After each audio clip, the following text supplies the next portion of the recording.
Bonjour, nous sommes le dimanche 16 janvier 2022 avec une météo qui semble euh, pluvieuse en matinée. Nous avons de la pluie, au matin il faisait un petit peu froid. Hier je disais qu'il allait faire entre 7 et 8 degrés, mais à mon avis il ne faisait pas 7 et 8 degrés. Bon, il faisait quand même froid hier, puisqu'ils annonçaient c'est entre 7, c'est environ 7 degrés. Et aujourd'hui 8, mais à mon avis, le temps, il est quand même froid. Il me paraît pas avoir 7 ou 8 degrés, moi, plutôt un peu plus bas. Ça doit avoir une histoire de 4-5 degrés.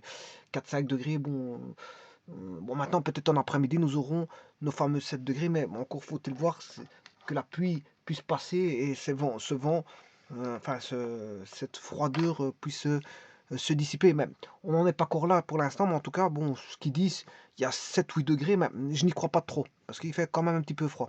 Donc, c'est pas une ambiance où on a 7 degrés. Donc, effectivement, hier, je vous avais dit qu'il faisait 7 degrés, mais en fait, c'est pas tout à fait le cas. Alors ici, je vais faire une vidéo qui va s'intéresser de la saisie sur salaire en Belgique, bien sûr. Trois choses à savoir pour faire valoir vos droits. Donc, maintenant, une saisie sur salaire, c'est toujours désagréable.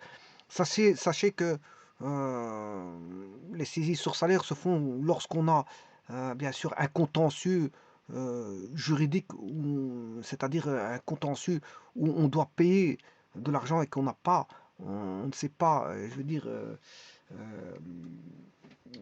on n'a on n'a pas payé cet argent-là, voilà, on doit de l'argent, on ne l'a pas payé, et quelle que soit la raison, ça peut être une multitude de raisons, donc c'est une histoire voilà, de justice euh, qui fixe bon, les montants à, à devoir rembourser, mais maintenant si vous ne remboursez pas, ben, ils vont faire des saisies sur salaire ou voire sur les allocations.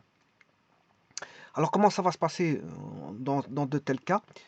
Vous avez du mal à payer vos dettes et votre créancier vous menace de procéder à une saisie sur salaire. Bon, il a tout à fait le droit de faire une saisie sur salaire. Il ne faut pas être...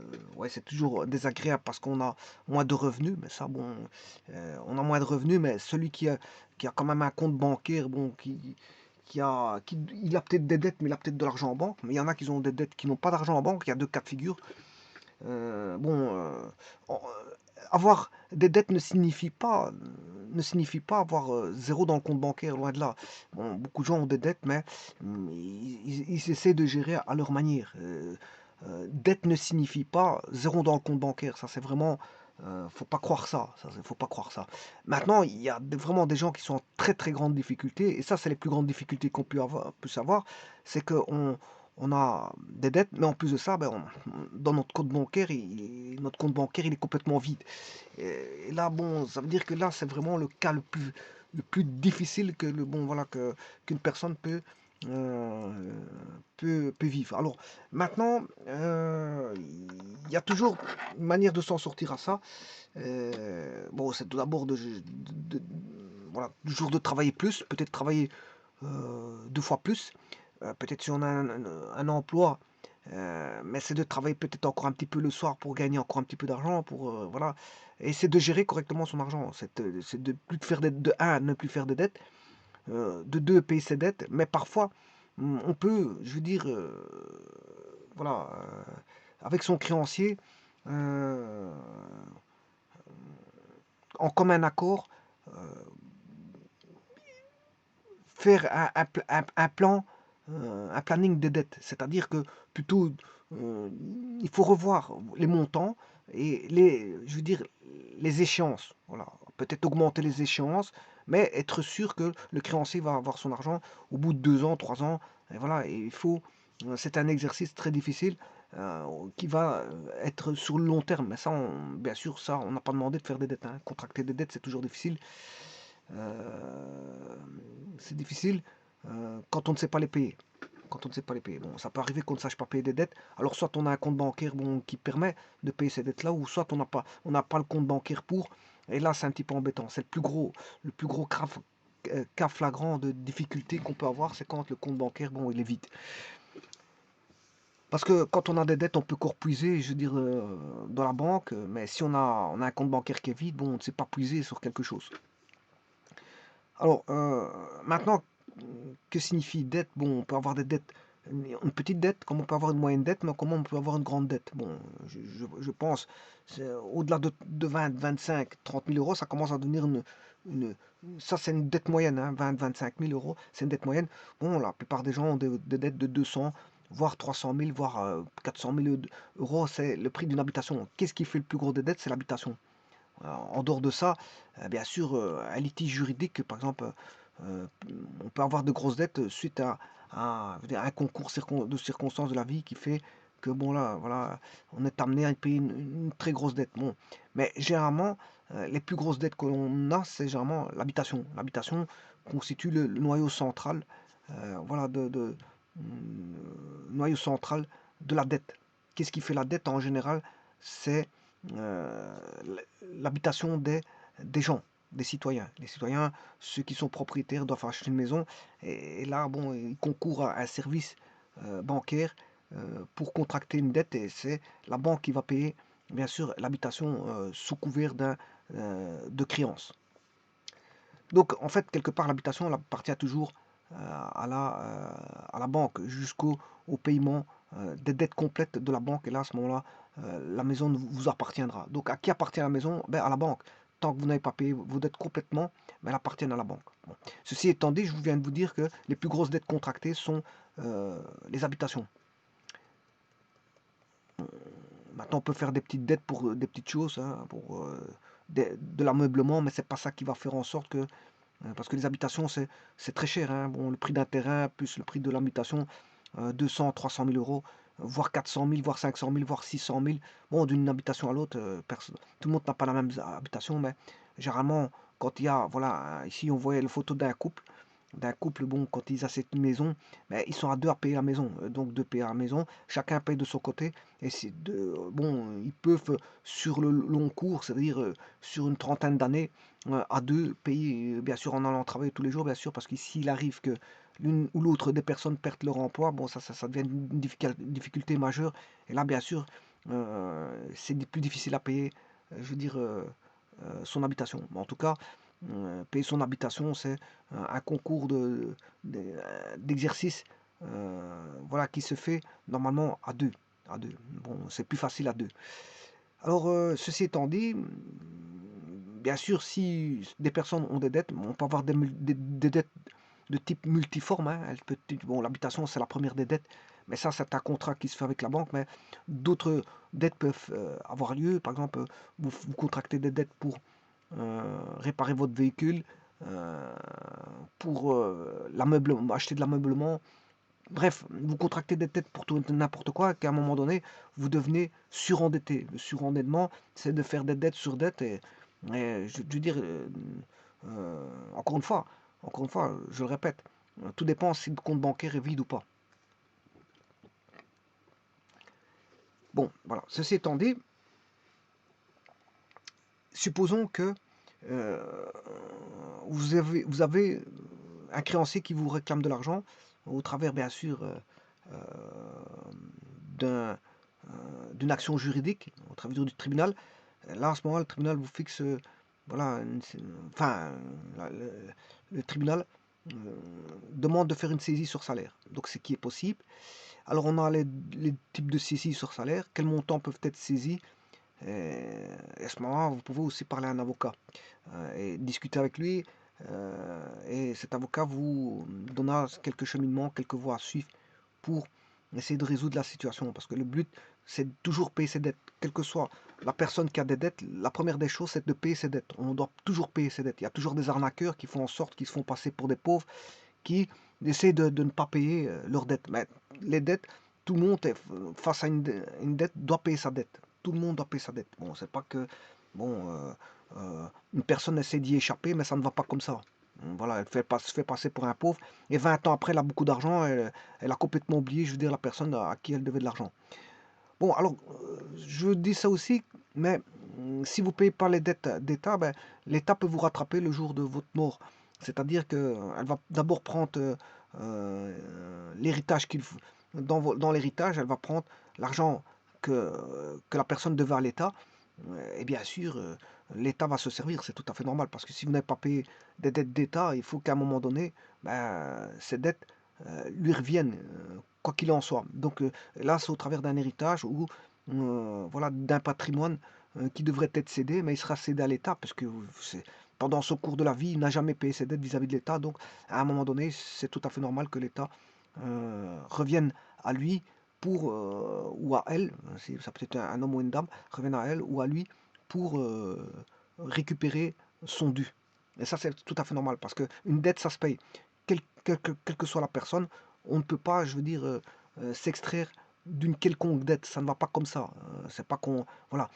Même un pays qui fait des dettes sur un autre pays, il ne peut pas laisser tomber les dettes. Pourquoi?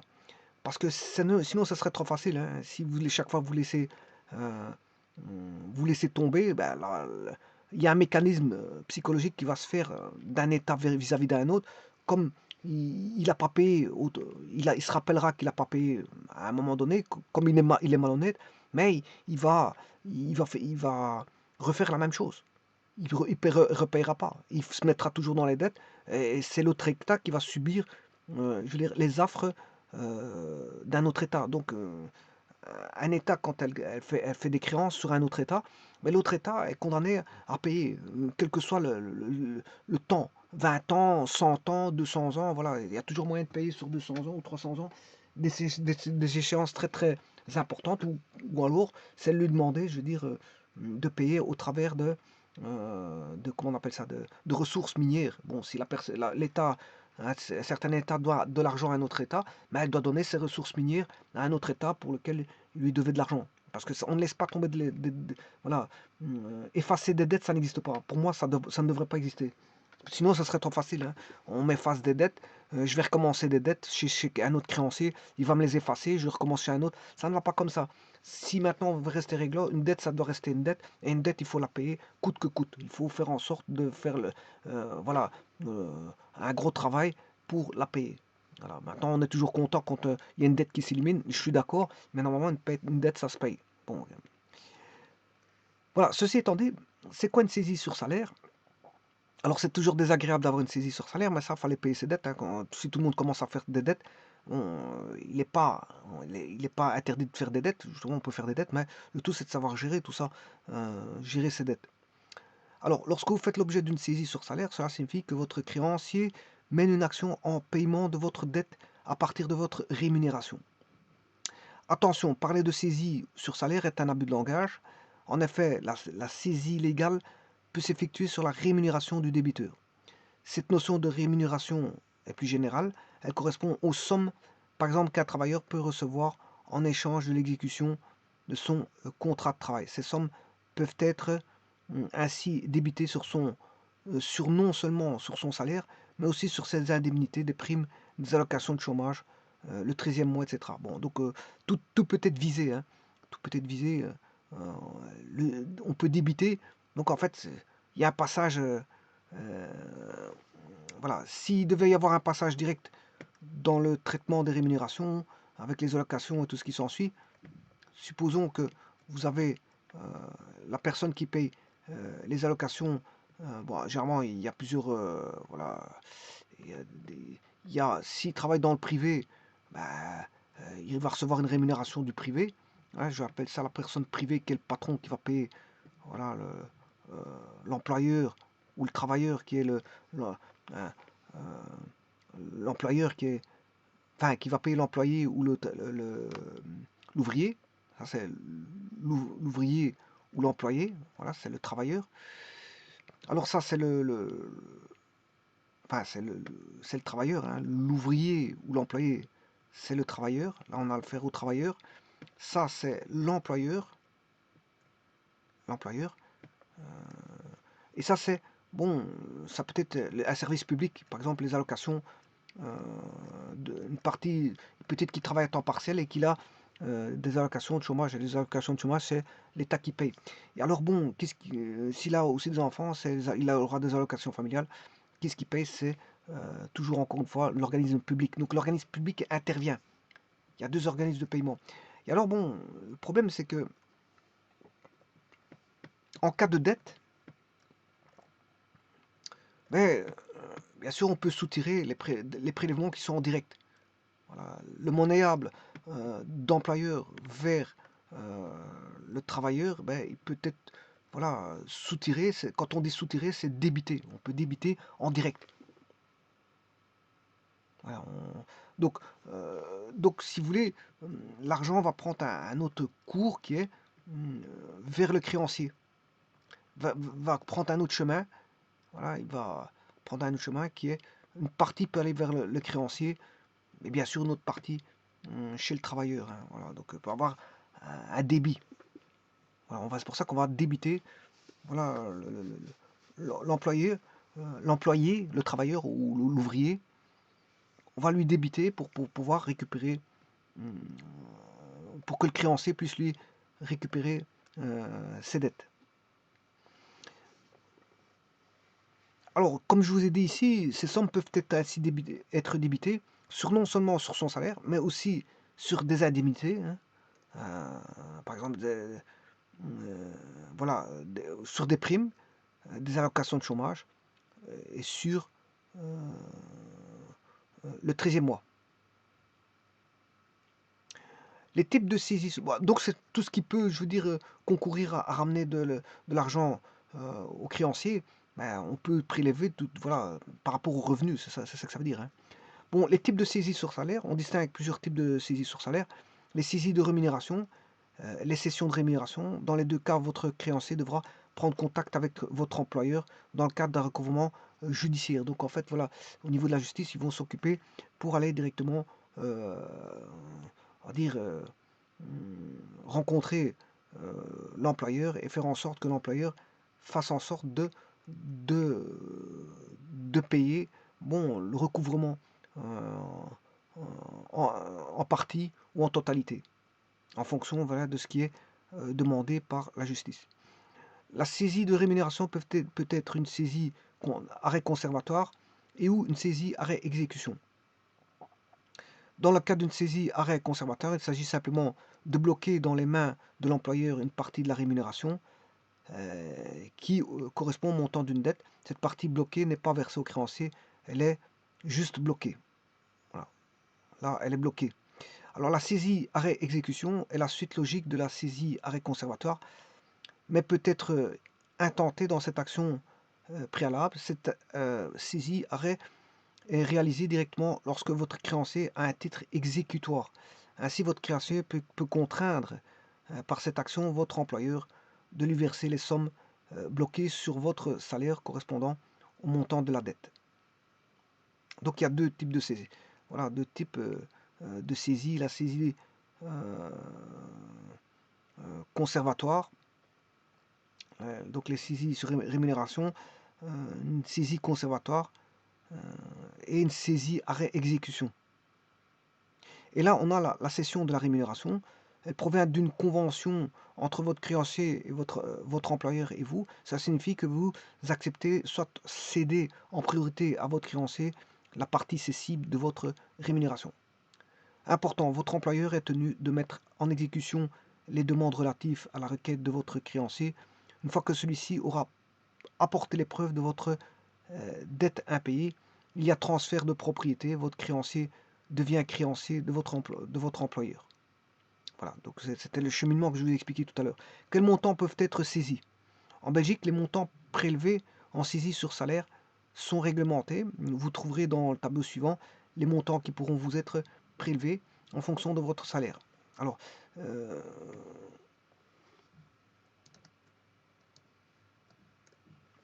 le tableau le voici. Montant maximum prélevé sur salaire inférieur à 1149.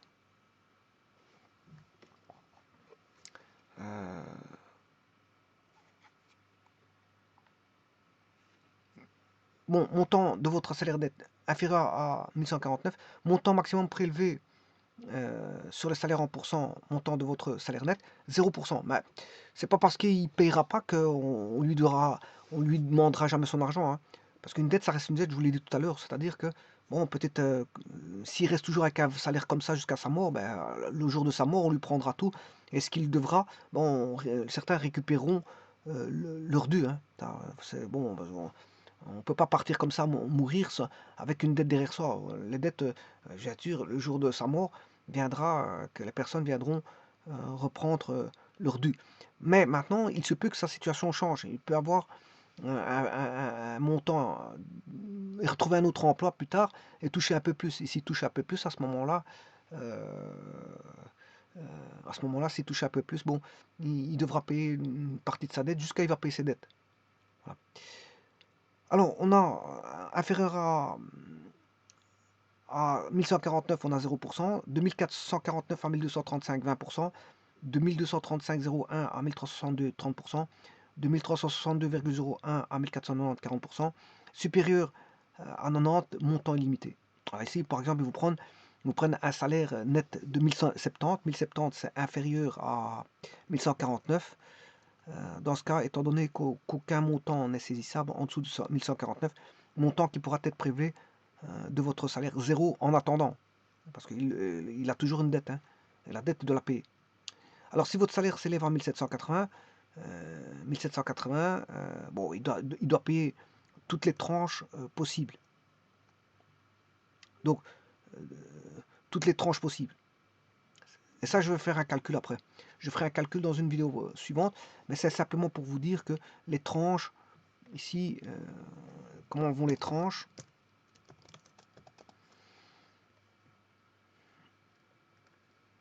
« 1149, on a 1000 de 0 à 1149.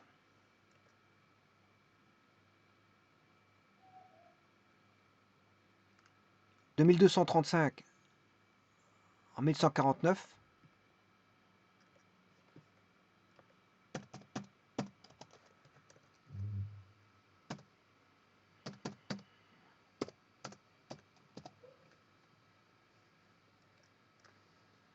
1235 à 1362.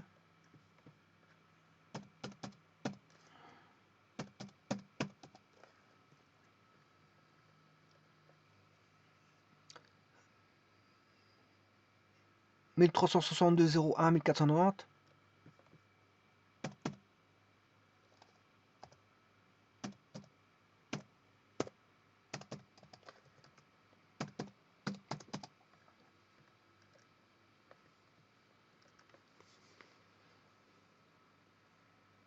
Et au-delà de 1490.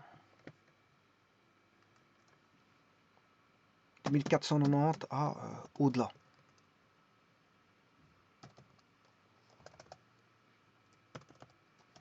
Alors comment ça va se passer? Bon, ça c'est les tranches, hein.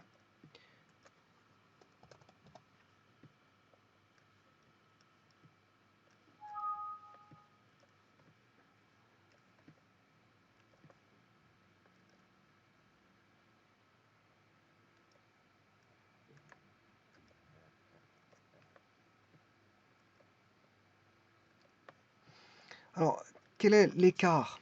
Le tout c'est de trouver l'écart. Là c'est 1149 moins 0 égale 1235 moins celui-ci égale 1362 moins 1235 égale 1490 moins 1362. Voilà, et celui-ci c'est au-delà. Alors maintenant, on a dit que ici c'était 0%.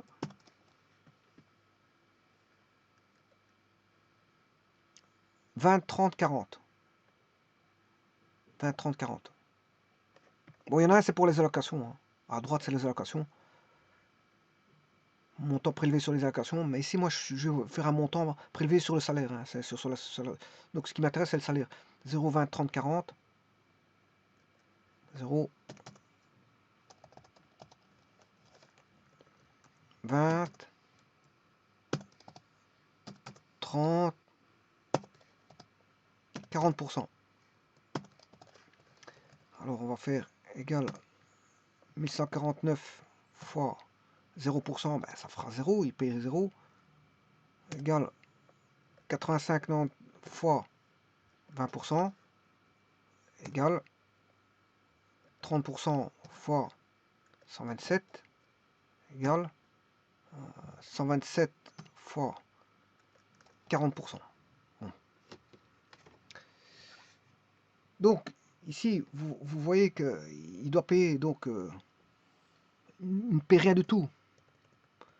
S'il est dans la tranche, enfin, s'il est inférieur à 1149, alors de 1149,01 à 1235, là, c'est 20% de 85,99, ce qui fait 17 ouais. Euh, je vais mettre à 2 décimales.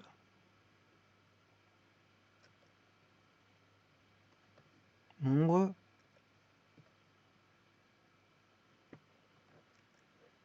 Voilà.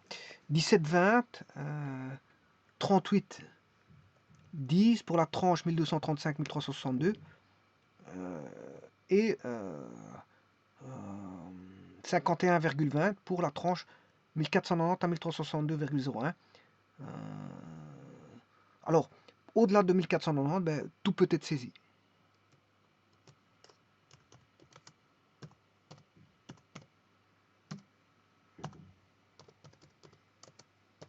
Alors, tout peut être saisi. Alors, comment on va voir ça?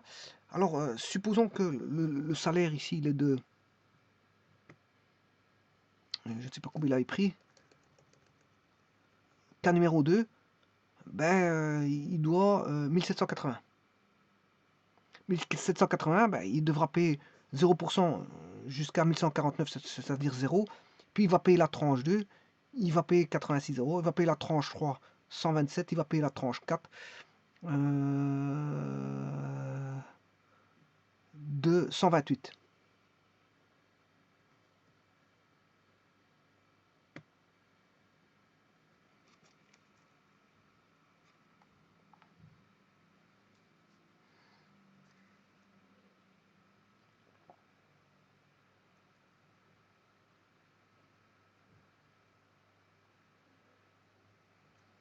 Alors comment ça va aller? Comme il y a une formule ici, tout peut être saisi. Alors comment ça, on va faire le calcul à partir, je prends les fameux 1780. Voilà, il a un salaire ici de 1780. Donc son salaire, c'est salaire brut, salaire net. Tout se calcule par rapport au salaire net. Je m'excuse, hein. C'est le salaire net. Tout se calcule, les saisies et les cessions se calculent sur le salaire net. Supposons qu'il a un salaire net de 1700, je ne sais plus combien, 80 je crois. Ouais, c'est ça. Voilà votre salaire net. Tout se calcule par rapport au salaire net. 1780. 1780 euros. Bon, alors comment ça va se passer? Bon, il est au-delà de 1490, donc tout peut être saisi. Alors, on va faire 1780 moins 1490,01. 1700, enfin, c'est égal à 1780, salaire net, moins les 1490,01 égale moins les 1000,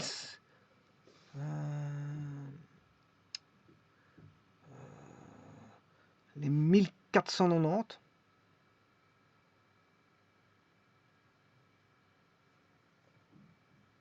Ici c'est 1490, je me suis trompé ici. C'est 1490,01.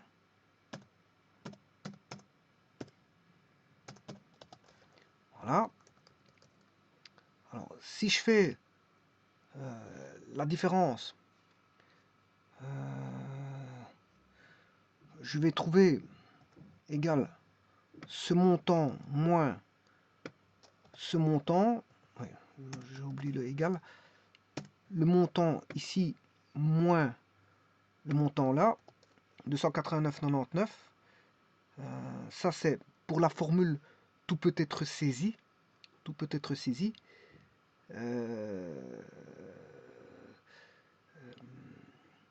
Et maintenant, il faut rajouter. Bon, il est dans la tranche. Alors ça, les tranches, je vais les mettre ici.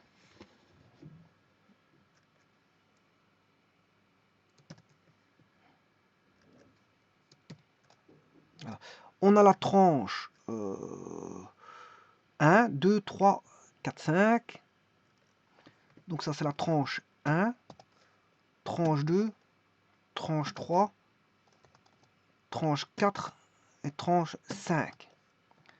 On a les 5 tranches sont ici. Alors, voilà, on a le 1780 ici.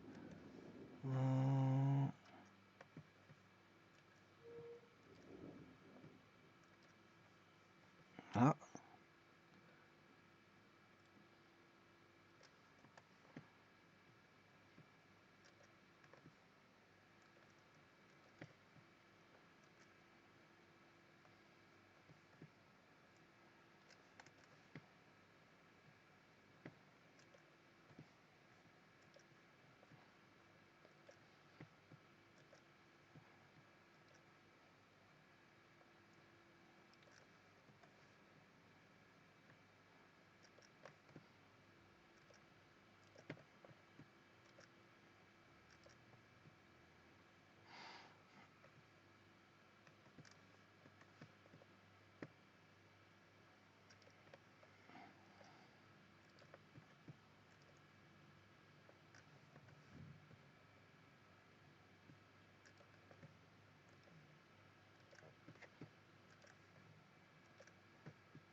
Voilà, donc ça c'est la tranche, tout peut être saisi. Et maintenant je vais aller rechercher toutes les tranches, hein, je vais les calculer. Bon, comme il a affaire à un salaire net de 1780, ben, il doit payer la tranche 1 parce qu'il est dans la tranche 1. Il est dans la tranche 2. Il est dans la tranche 3. Il est dans la tranche 4 aussi. Et il est dans la tranche 5. Donc en fait, il doit se conformer aux 5 tranches parce qu'il a un salaire qui se conforme aux 5 tranches. Donc ce qui veut dire qu'il doit payer, bon, pour la tranche 1, il doit payer 0 euros. Il est dans la tranche 1, parce que les 1781 sont dans la tranche 1. Les 1780 sont dans la tranche 2, donc il devra payer les 17 euros. Voilà, il est dans la tranche 3, il devra payer les 38 euros de la tranche 3. Il est dans la tranche 4, ben, il devra payer les 51 de la tranche 4. Voilà, et tout ça, ben, la tranche 5, bien sûr,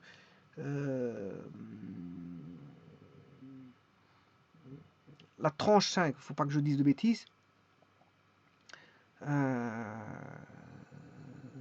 Oui, la tranche 5, c'est celle que j'ai calculée ici. Ça, c'est tout peut être saisi. Les 1490,01 sont saisis. Voilà, c'est tout. Voilà. Et donc maintenant, je peux calculer le montant total de saisie. Donc c'est celui-ci plus celui-là, plus la tranche 3, plus la tranche 4, plus la tranche 5. Donc il devra payer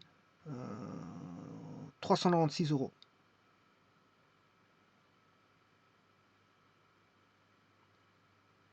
Voilà, il devra payer 396 euros, 48.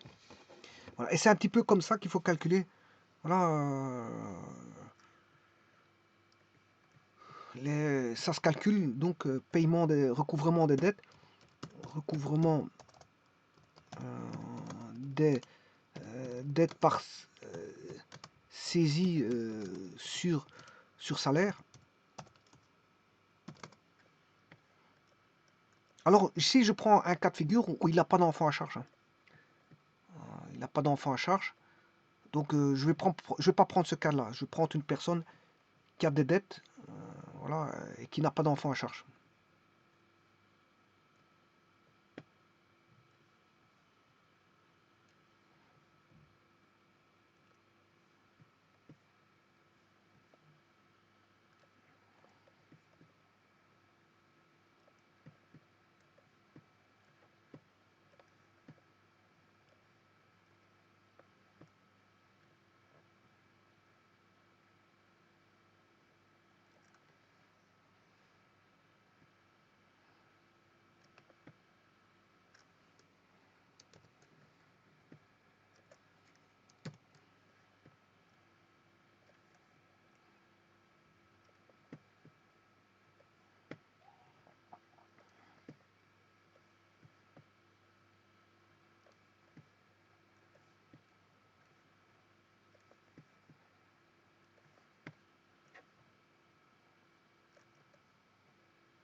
Voilà, donc ici, il devra payer donc la tranche. Donc le calcul ici, 1781 1490,01, c'est la tranche 5. C'est le calcul à la tranche 5. Voilà, c'est le calcul à la tranche 5. Donc il devra payer les. Bon, comme il est dans les 5 tranches, il devra payer les 5 tranches.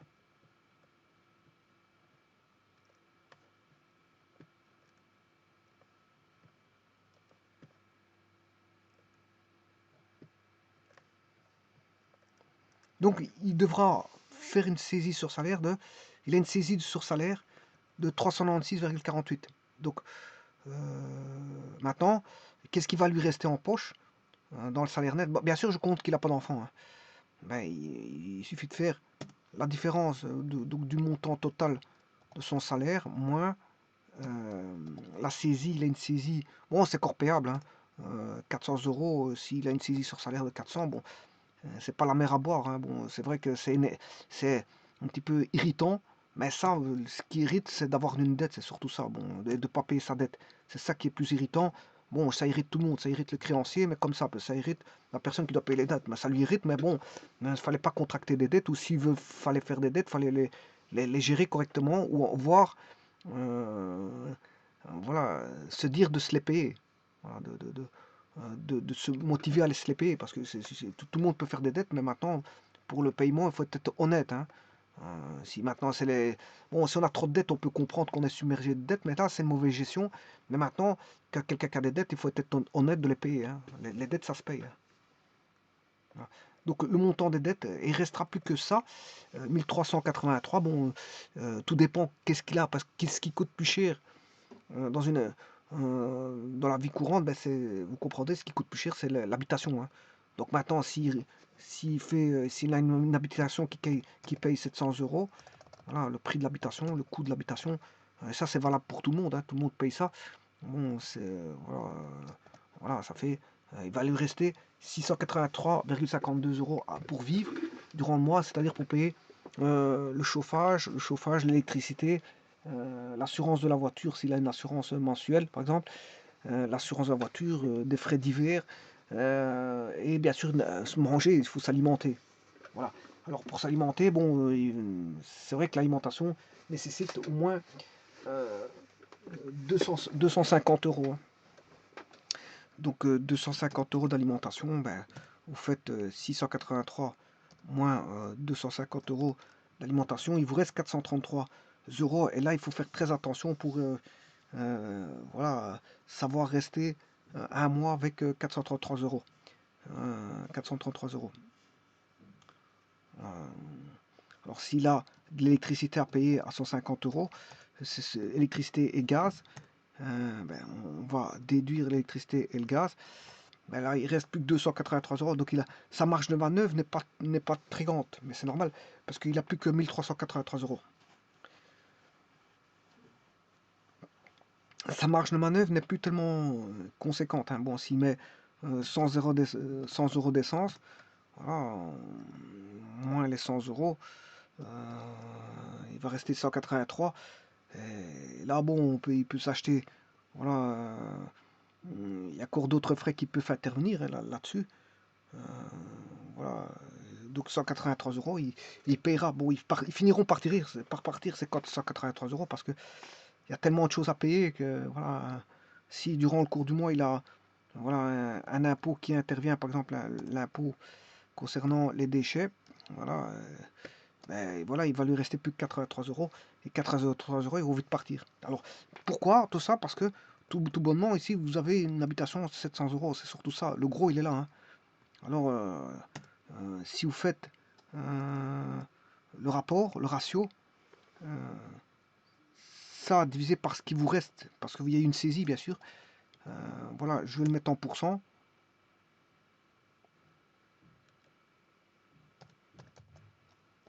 Voilà, là vous avez 50%. Hein. Voilà, c'est 50%. En gros, 700 euros, l'habitation vous coûte 50% de vos revenus. Voilà, elle vous coûte 50% de vos revenus. Donc vous voyez que c'est les 700 euros qui posent problème. Et ça, c'est pour tout le monde, c'est tout le monde. Il y a des gens qui payent encore plus que ça, puisqu'il y a des gens qui payent 800 euros, et il y a des gens, voire 1000, 1000. voire certains 1200. 1200 euros, et 1200 euros, là, bon, vous savez plus vivre, hein, là. C'est pour ça que les banques font, lors de contrats de dette pour l'achat d'une habitation, elles font une étude de revenus, bien sûr, hein. Ils ne vont pas vous laisser, je veux dire, contracter une dette si en fin de mois, il vous reste plus rien à. Ici, il vous reste moins 416 euros, ça veut dire que vous avez contracté une dette de 416 euros pour pouvoir vivre. Donc là, c'est impensable. Vous ne pouvez pas acheter une habitation à 1200 euros. Et là, vous voyez que sur 1383, il vous prend 86%. Votre habitation prend 86% de votre salaire sur base d'une saisie de salaire. Et bon, normalement, ça se calcule, les banques le calculent sur 1780, bien sûr, mais tout peut arriver avec un concours de circonstances dans la vie, que vous avez un recouvrement voilà, de dettes à faire par voie judiciaire. Et donc, qu'est-ce qui se passe? Euh, bon, la banque ne prend pas en compte ce 396, mais il se pourrait que dans votre vie, ça puisse avoir lieu, et donc les calculs de la banque auraient été fautifs puisqu'il n'aurait pas pris en compte un éventuel concours de circonstances de la vie. Comme on peut perdre un emploi, etc., etc. Il y a beaucoup de concours de circonstances qui font que les banques calculent mal. Bon, ils prennent en compte que vous travaillez, oui, et que vous allez travailler pendant le cours de vos recouvrements de votre dette d'habitation, mais ce n'est pas toujours le cas. Il y en a beaucoup qui perdent leur emploi dans la cinquantaine ou qui tombent malades, qui finissent par tomber malades durant le cours de leur vie, donc ils ne savent plus avoir le salaire qu'ils avaient quand ils allaient travailler. Voilà. Ou alors il y a une séparation, ils ne sont plus que de deux, ils passent à plus qu'à une personne, où il y a une personne qui décède. Voilà, il y a tous des concours de circonstances que la banque peut très mal calculer, parce qu'elle, elle le calcule quand vous allez vous rendre à la banque. Ben, vous étiez peut-être deux, vous êtes peut-être deux travailleurs à contrat déterminé, ben voilà, elle va prendre ça en compte. Mais c'est pas comme ça que ça se passe. C'est pas comme ça se passe. Ça peut être, je veux dire, un cas, on va dire, on peut avoir un cas flagrant de changement radical durant le cours de la vie. Voilà, donc voilà. Bon, maintenant on espère qu'en payant ces recouvrements au créancier, mais qu'à un moment donné, il n'aura plus de dette et que bon, il pourra gérer autrement sa vie que de faire uniquement des dettes, hein. Bon, voilà, donc parfois il faut savoir faire ceinture et pas acheter ce que l'on veut. Voilà, c'est ça un petit peu. Je veux dire, la vie, c'est pas toujours faire ce que l'on veut, parce que avec des dettes, on peut avoir tout ce qu'on veut, mais le problème, c'est qu'après, il faut payer ses dettes. On peut avoir une grosse habitation, je veux dire, assez aisément, enfin, pour autant que la banque vous donne mais après, il faut savoir la payer, voilà.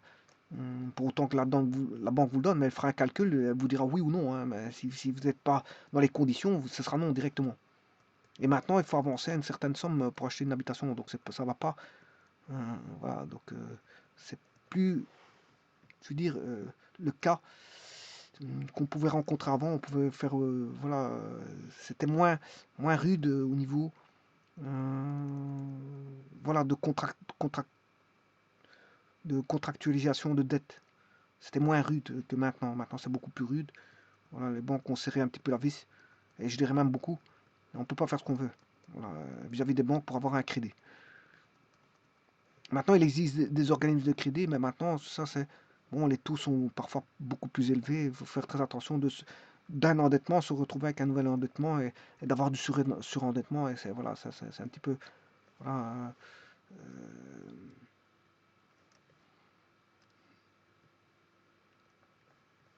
de toute façon, euh, les dettes, il faut les payer, coûte que coûte. Et ça, tout le monde peut contracter des dettes. Des dettes, tout le monde en a, ça, c'est évident. Toute personne contracte des dettes pour acheter une petite voiture ou n'importe quoi, une habitation, une voiture, un frigo, un frigidaire. Voilà, un ordinateur, un portable, tralala, tralala. Les gens contractent des dettes. Mais maintenant, le tout, c'est pas d'avoir trop de dettes, et c'est pas de, je veux dire, c'est quand on termine une dette, on peut en recommencer une autre. Quand vous terminez une dette, vous pouvez en recommencer d'autres. Mais en faire trois, quatre en même temps pour tout avoir en même temps, non, il faut savoir faire ceinture, et c'est le temps qui va parler. Il faut laisser le temps au temps. Il faut laisser le temps au temps. C'est le temps qui fait en sorte que ben, votre vie, elle va pas se faire sur 15 jours, hein. Sauf si la personne est malade et qu'elle va peut-être décéder dans 15 jours, mais elle va essayer de vivre le plus rapidement possible à la vitesse VV prime sur 15 jours. Mais généralement, les gens, ils font pas ça. Ils ne savent pas quand ils vont mourir. Bon, ils se disent, bon, ils vont mourir vieux. Et donc, à ce moment-là, bon, on peut avoir tout le temps de contracter des dettes. La première année, on contracte des dettes pour un téléviseur. La seconde année, on contracte des dettes pour un salon. La troisième année, on contracte des dettes pour un véhicule. Mais alors, à ce moment-là, on est parti sur 3 ans, 3-4 ans pour acheter le véhicule. Voilà, on contracte 3-4 ans ou voire 5 ans.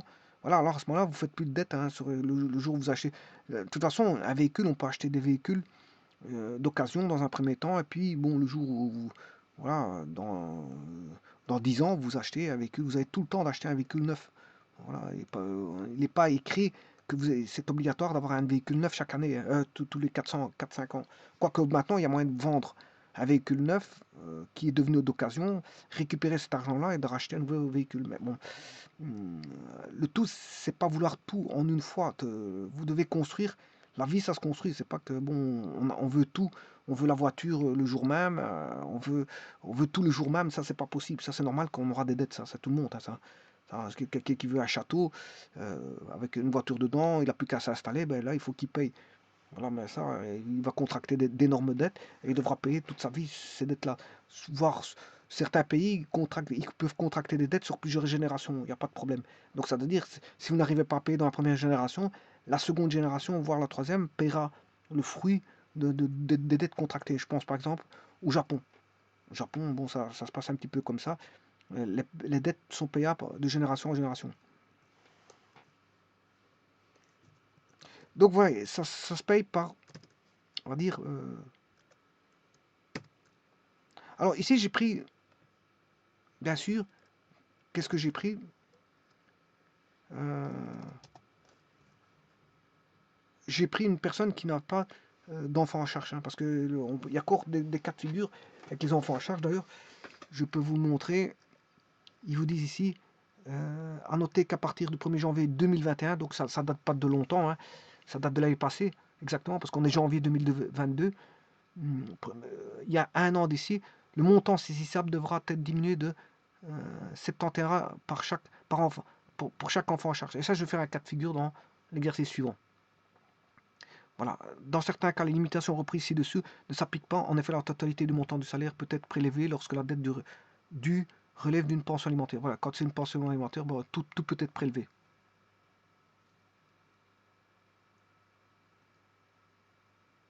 Bon, votre employeur pourra directement verser les sommes à votre créancier ou les verser à un huissier en charge de l'affaire. Dans ce genre de litige, il est recommandé de vous faire accompagner d'un avocat spécialisé en recouvrement, saisie et procédure d'exécution. Ainsi, ce dernier saura vous apporter des conseils juridiques adaptés à votre litige et le cas échéant, défendre vos intérêts. Mais attention que oui, défendre vos intérêts, ben, il faut payer aussi l'avocat. Là on retombe dans quelque chose où il faudra payer l'avocat, hein. Donc il faudra bien vous mettre à l'esprit que oui, il y a une personne qui viendra vous aider, qui va essayer de régler le litige par voilà, un paiement, je veux dire, un planning de paiement.